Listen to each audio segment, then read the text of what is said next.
هدى للناس وبينات من الهدى والفرقان والصلاة والسلام على سيد الأنام وعلى آله وصحبه الkiram. Amma ba'd. Yang mulia dan yang terhormat kepada Walid selaku pimpinan Dayah Nahdlatul Ulum, yang mulia dan yang terhormat kepada abah dan abi beserta keluarga, yang mulia dan yang terhormat kepada seluruh dewan guru baik yang bersifat atasan maupun bawahan, yang mulia dan yang terhormat kepada seluruh santriwan dan santriwati Dayah Nahdlatul Ulum, Dewan Hakim, hadirin yang kami muliakan.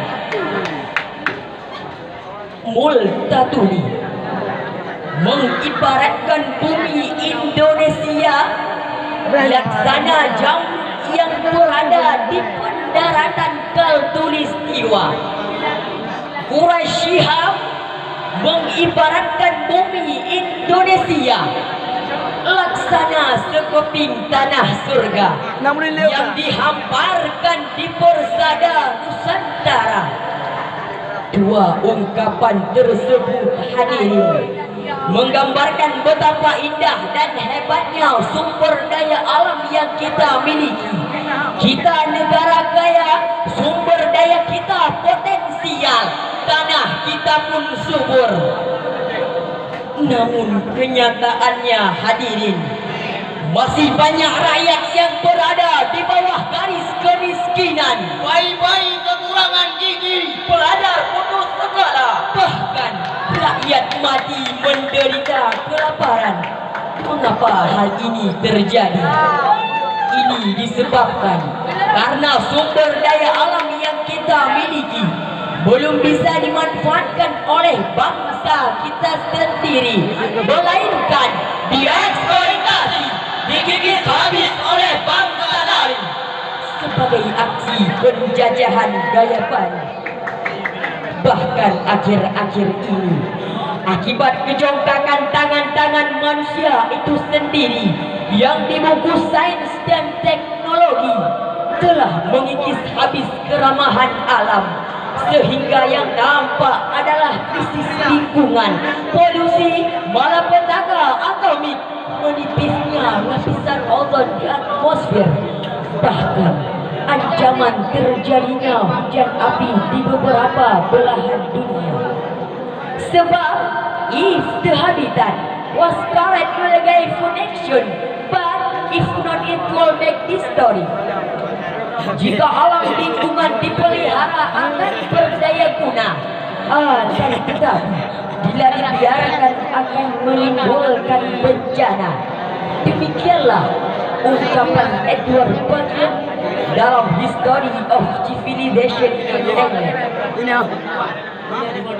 Melihat betapa pentingnya memelihara dan memakmurkan alam tersebut, pada kesempatan ini kami akan menyampaikan sebuah syarahan dengan judul Kewajiban Manusia Memelihara dan Memakmurkan Alam, dengan landasan Al-Quranul Karim, Surah Hijr ayat 19 sampai 20 sebagai berikut.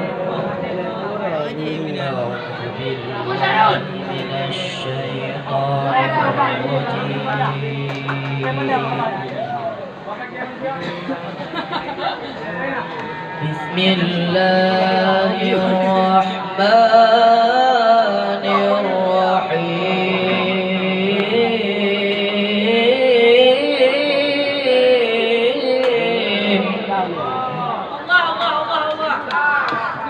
والأرض مددناها وألقينا فيها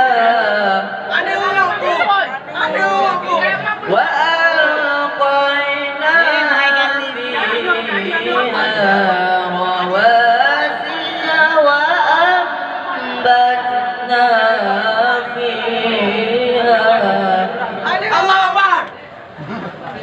وأنبتنا فيها من كل شيء موضوع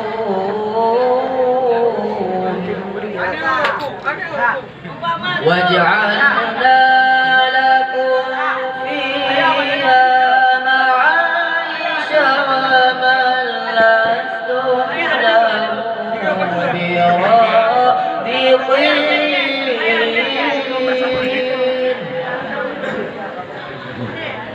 Aku berlindung kepadamu ya Allah dari godaan syaitan yang terkutuk, dan kami telah menghamparkan bumi dan kami panjangkan padanya gunung-gunung, serta kami tumbuhkan segala sesuatu menurut ukuran, dan telah kami jadikan sumber kehidupan untuk keperluanmu, dan kami ciptakan makhluk-makhluk yang bukan kamu pemberi rezekinya. Dewan Hakim hadirin yang kami muliakan, Profesor Dr. Muhammad Hurais Shihab di dalam tafsir Al-Misbah menyebutkan kalimat wa ambatna fiha min kulli syai'in mawzun dipahami oleh sebahagian ulama bahwa Allah menumbuh kembangkan di atas dunia beraneka ragam tumbuhan serta menjadikan padanya masa pertumbuhan dan penuaian tertentu sesuai dengan kebutuhan dan kuantitas makhluk hidup. Hadirin, alangkah bahagia dan indahnya alam ini jika setiap individu memiliki semangat dalam memelihara dan memakmurkan alam yang kita huni ini sehingga dapat menghasilkan manfaat bagi semua manusia yang ada. Para ilmuwan menyebutkan abad ke-21 sebagai the age of accelerations, abad yang penuh dengan kegelisahan, kecemasan, perang antar suku dan bangsa menjadi-jadi, esensi ekonomi melanda seluruh lapisan warga, ledakan penduduk semakin tak terkendali, bahkan ancaman kehidupan menjadi ancaman kehidupan ini. Kondisi tersebut hadirin jelas telah menimbulkan beban psikologis bagi kehidupan masyarakat. Akibatnya masyarakat menjadi serba salah, hati menjadi resah dan gelisah, jiwa menjadi hampa dan merana, semangat hidup tiada, enggan berkarya. Bahkan yang paling parah, munculnya penyakit psikomotis, penyakit kejiwaan yang dapat mematikan seluruh umat manusia secara perlahan dan mengerikan. Kalaupun bertahan, namun hidup tiada merasakan ketenangan. Oleh karena itu, apakah tugas umat manusia di atas permukaan bumi tidak lain untuk memakmurkan alam, mensejahterakan manusia itu sendiri, lebih-lebih tempat tinggal dan menetap. Allah Subhanahu wa taala berfirman dalam Al-Qur'an surah Hud ayat 61 sebagai berikut. Wa ila thamud qawm salihah qala ya qaumi i'budullaha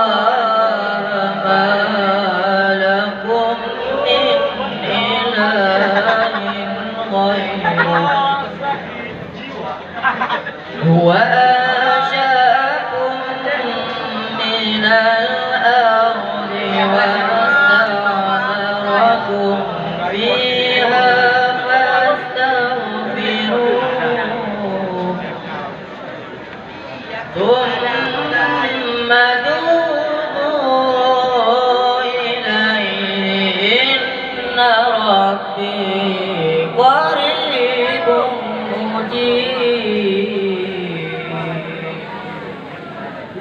dan kepada kaum Samud kami utus saudara mereka Saleh berkata, wahai kaumku, sembahlah Allah, tiada Tuhan selain Dia.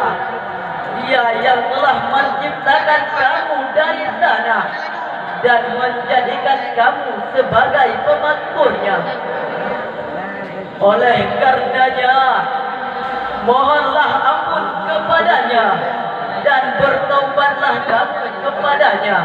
Sesungguhnya Allah Maha dekat rahmatnya dan memperkenan doa hamba-hambanya. Ma'asyiral muslimin rahimakumullah, apabila sikap ini diaplikasikan, kami yakin bangsa kita Indonesia akan menjadi bangsa yang makmur, Indonesia mulia, Indonesia sejahtera di atas pangkuan Aceh Tanah Tercinta.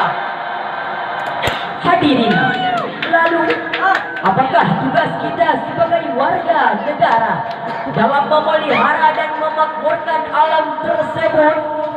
Sebagai jawabannya, pertama, kita harus mengikuti program pemerintah, yakni dengan reboisasi tanah-tanah yang gundul. Kedua, kita syukuri alam sebagai nikmat Allah Subhanahu wa Ta'ala dengan cara memelihara dan memakmurkannya. Rasul bersabda,